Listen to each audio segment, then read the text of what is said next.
بسم اللہ الرحمن الرحیم۔ سورۃ الضحیٰ، یہ سورت مکۃ المکرمہ میں نازل ہوئی۔ اس سورت میں 1 رکوع 11 آیتیں ہیں۔ والضحیٰ اس سورت کے نام رکھنے کی کیا وجہ ہے؟ چاشت کے وقت کو عربی میں ضحیٰ کہتے ہیں۔ اس سورت کی پہلی آیت میں اللہ تعالیٰ نے چاشت کے وقت کی قسم ارشاد فرمائی ہے۔ اسی مناسبت سے اس سورت کا نام سورۃ الضحیٰ رکھ دیا گیا۔ اس سورت کا مرکزی مضمون یہ ہے کہ اس میں حضور پرنور صلی اللہ علیہ وسلم کی شخصیت کے بارے میں کلام کیا گیا۔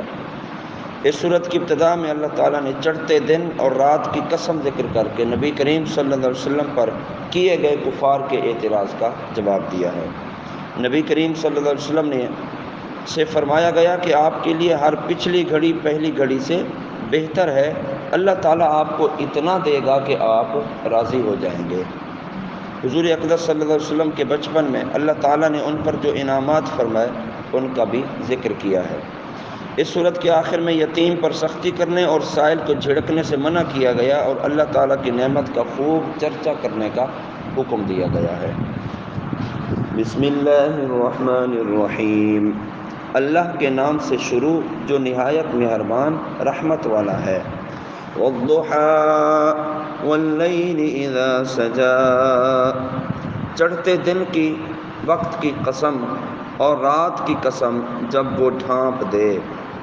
اس صورت مبارکہ کا شان نزول یہ ہے کہ ایک مرتبہ ایسا اتفاق ہوا، چند روز کے لیے وحی کا آنا منقطع ہو گیا، وحی آنا رک گئی، سلسلہ موقوف ہو گیا۔ تو کفار نے اعتراض کرتے ہوئے کہا کہ محمد مصطفیٰ صلی اللہ تعالی وسلم کو ان کے رب نے چھوڑ دیا ہے اور ان کے رب نے انہیں ناپسند جانا ہے۔ تو اللہ رب العالمین نے کفار کے اس اعتراض پر سورۃ الضحیٰ نازل فرما دی۔ بعض مفسرین کے نزدیک اس آیت میں ضحیٰ سے وہ وقت مراد ہے جس وقت سورج بلند ہوتا ہے، اور اللہ تعالیٰ نے اس وقت کی قسم اس لیے ارشاد فرمائی کہ یہ وقت وہی ہے جس میں اللہ تعالیٰ نے حضرت موسیٰ علیہ السلام کو اپنے کلام سے مشرف کیا۔ تو اللہ تعالیٰ اس وقت کی قسم ارشاد فرما رہا ہے۔ اور اسی وقت جادوگر سجدے میں گرے تھے۔ اور بعض مفسرین کے نزدیک ضحیٰ سے مراد پورا دن ہے کہ اللہ رب العالمین پورے دن کی قسم ارشاد فرما رہا ہے اور پھر رات کی قسم ارشاد فرما رہا ہے۔ تو اس آیت میں چاشت کا ذکر ہوا، تو آج کے درس میں اسی مناسبت سے چاشت کی فضیلت آپ کے سامنے بیان کی جائے گی۔ حضرت ابو ذر رضی اللہ تعالیٰ عنہ سے روایت ہے، رسول کریم صلی اللہ تعالیٰ علیہ وسلم نے ارشاد فرمایا کہ آدمی پر اس کے ہر جوڑ کے بدلے میں صدقہ ہے۔ اور انسان کے جوڑ پتہ ہے کتنے ہیں؟ 360 جوڑ ہیں انسان کے، 360 جوڑ ہیں۔ یہ بھی جوڑ ہے، یہ بھی جوڑ ہے، انگلیوں کا بھی ہر پورے میں جوڑ ہے، گردن میں بھی جوڑ ہے، پیٹھ میں بھی جوڑ ہے، ٹانگوں میں بھی جوڑ ہے۔ 360 جوڑ ہیں انسان کے، اور ہر جوڑ پر صدقہ کرنا مسلمان پر لازم ہے۔ تو تسبیح کرنا یہ بھی صدقہ ہے، حمد کرنا یہ بھی صدقہ ہے، لا الہ الا اللہ کہنا یہ بھی صدقہ ہے، اللہ اکبر کہنا یہ بھی صدقہ ہے، اچھی بات کسی کو کہنا یہ بھی صدقہ ہے، بری بات سے منع کرنا یہ بھی صدقہ ہے۔ ان سب کی طرف سے بھی کوئی ایسا عمل ہو، بندہ وہ کام کرے تو سب اعضاء کی طرف سے اور سب چیزوں کی طرف سے بندے کا صدقہ نکل جائے، تو وہ کون سی چیز ہے؟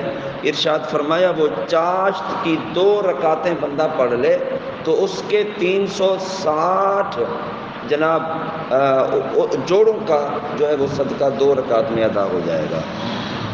چاشت کی 2 رکعت بندہ پڑھ لے تو وہ 360 جوڑوں کے صدقے کو کفایت کر جائے گی۔ حضرت انس بن مالک رضی اللہ تعالیٰ عنہ سے روایت ہے،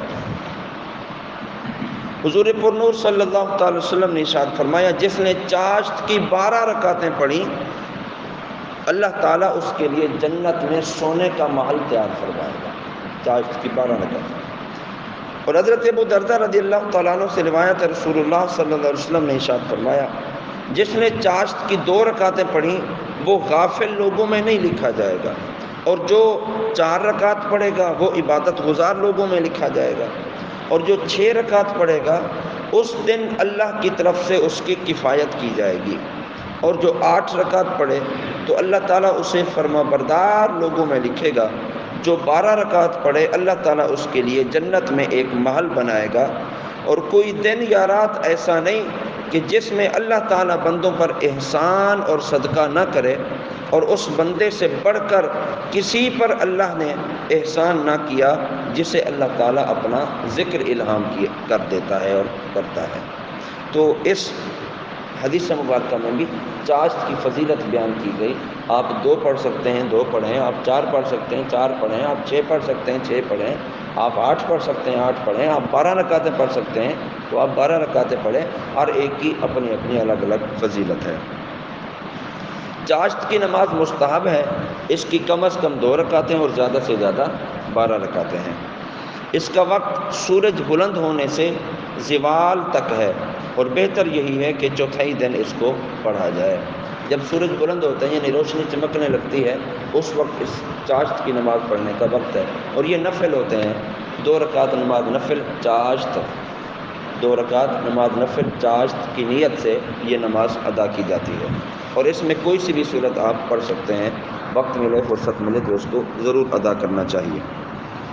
اور آگے فرمایا واللیل اذا سجا، رات کی قسم جب وہ اپنی تاریکی سے ہر چیز کو ڈھانپ دے۔ امام جعفر صادق رضی اللہ تعالیٰ عنہ آپ فرماتے ہیں کہ چاشت سے مراد وہ چاشت ہے جس میں اللہ تعالیٰ نے حضرت موسیٰ علیہ السلام سے کلام فرمایا، اور رات سے معراج کی رات مراد ہے کہ جس میں رسول کریم صلی اللہ علیہ وسلم نے آسمانوں کی سیر فرمائی اور اللہ رب العالمین کا دیدار کیا ہے۔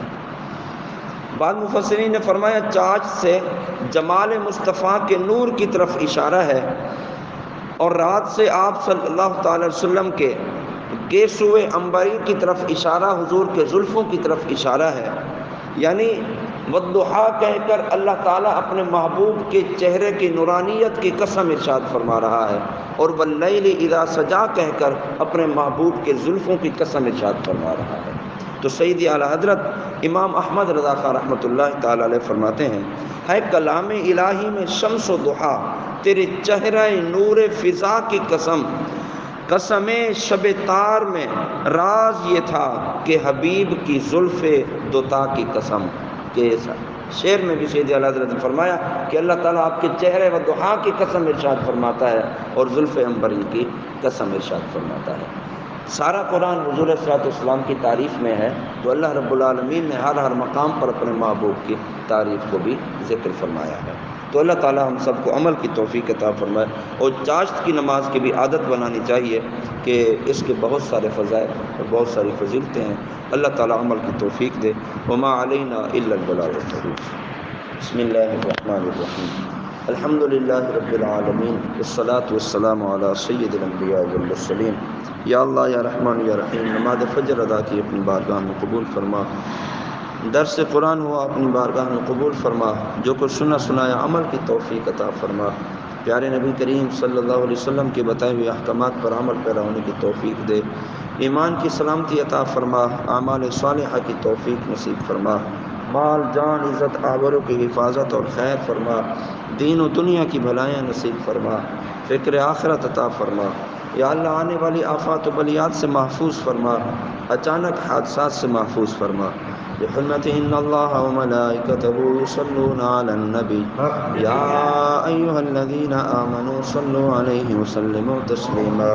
اللہم صل علی سیدنا مولانا محمد وبارک وسلم۔ سبحان ربک رب العزت عما یصفون، وسلام علی المرسلین، والحمد للہ رب العالمین۔